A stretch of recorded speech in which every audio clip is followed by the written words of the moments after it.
UP में किसने रची साजिश, कैसे बहराइच में हुआ बवाल, क्या है उस आखिरी एक घंटे का सच, एक लड़के को कैसे बनाया गया निशाना, कई दिनों से रची गई प्लानिंग, यूपी में योगी को जवाब देने की साजिश। सुनिए सबसे चौंका देने वाला खुलासा। जब योगी आदित्यनाथ तक पहुंची बात, आईपीएस को दिखाना पड़ा असली रूप, नेपाल बॉर्डर से जुड़े हैं तार, क्या बहराइच में भी सूरत की तरह पहुंचा है बाहरी फंड, किसने करवाया, क्यों करवाया, सभी सवालों का जवाब आपको हैरान कर देगा। यूपी के बहराइच में जो हो रहा है, क्या उसकी झलक आपने देखी? लेकिन सवाल ये है कि ये करवाया किसने और ये सब कुछ एक घंटे में कैसे हो गया? एक घंटे में ही हजारों पत्थर कहां से आ गए और यूपी पुलिस ने दुर्गा प्रतिमा को लेकर जा रहे लोगों पर ही लाठीचार्ज क्यों किया? योगी आदित्यनाथ के राज्य में कुछ बड़ा होगा, इसकी जानकारी ग्लोबल भारत टीवी ने आपको एक हफ्ते पहले ही दी थी। बहराइच की एक एक तस्वीरें सवाल पूछ रही है। अगर बहराइच की ये तस्वीरें आपने नहीं देखी तो आप देख लीजिए। योगी आदित्यनाथ इन तस्वीरों को देखकर बौखला गए हैं और अधिकारियों को बोला है कि आप वहां पर जाकर हालात को सामान्य करिए, जो न माने उसके हाथ पांव को एक कर दीजिए। और यही कारण है कि उनके सिंघम आईपीएस अमिताभ यश ने एक ऐसा कदम उठाया जिसकी तस्वीर इंटरनेट पर वायरल हो गई। लेकिन सवाल यह है कि बहराइच में जो आग लगी है उसका मुख्य आरोपी कौन है? किसके इशारे पे ये सब कुछ हुआ? किसके इशारे पर एक मासूम लड़के के साथ ये व्यवहार किया जाता है? यूपी की शांति कौन भंग करना चाहता है? कौन बार बार बड़े आंदोलन की धमकी देना चाहता है? कौन यूपी की कानून व्यवस्था को कमजोर साबित करके दिखाना चाहता है?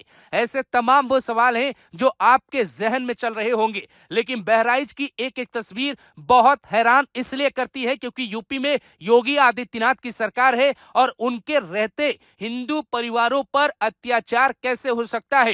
कुछ परिवारों को पुलिस अपने साथ थाने लेकर आई क्योंकि उनकी जान संकट में है।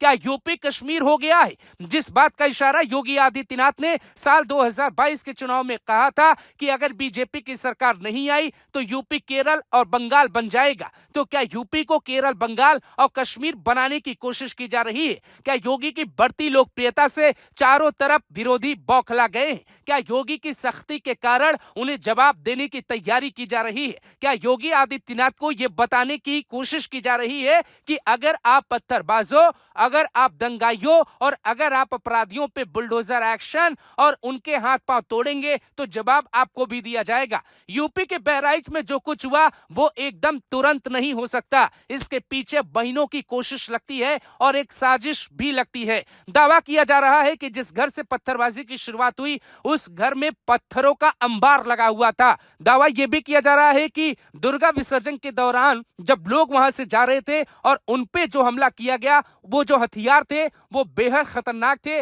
और उनको आसानी से अपने घर में कोई कैसे छिपा सकता है, यह भी प्रश्न खड़ा होता है। यूपी के बहराइच की तस्वीर और मेवात की तस्वीर लगभग एक जैसी है। सवाल यह है कि आखिर ये करवा कौन रहा है? योगी आदित्यनाथ ने देर रात ही फैसला किया था और ट्विटर पे इस बात की जानकारी दी थी कि जो भी अशांति फैला रहे हैं उनके हाथ पांव एक कर दिए जाएंगे। सुबह तक तस्वीरें भी आनी शुरू हो गई और दंगाइयों को पुलिस भर भर के उठाना शुरू कर देती है। ये तस्वीरें देख के समाजवादी पार्टी का कलेजा कांप जाता है, लेकिन समाजवादी पार्टी उन मुद्दों पे नहीं बोलती जब पत्थरबाजों ने एक मासूम के साथ बहुत ही बुरा कर दिया और एक लड़के की जान चली गई। उस पर भी समाजवादी पार्टी ना कोई ट्वीट करती है और ना ही कोई सवाल पूछती है, ना किसी डीएनए रिपोर्ट की मांग करती है, क्योंकि बीजेपी का दावा है कि लड़का स्वर्ण जाति से आता है। अगर वो मुसलमान होता तो अखिलेश यादव अब तक बहराइच में होते। सवाल ये है कि बहराइच की तस्वीरें क्या कहना चाहती हैं, जरा उन्हें ध्यान से समझिए। क्या यूपी में ये सिर्फ एक शुरुआत है? इससे बहुत बड़ी साजिश अभी पूरी करने की कोशिश की जाने वाली है और ये बात सरकार भी जान चुकी है।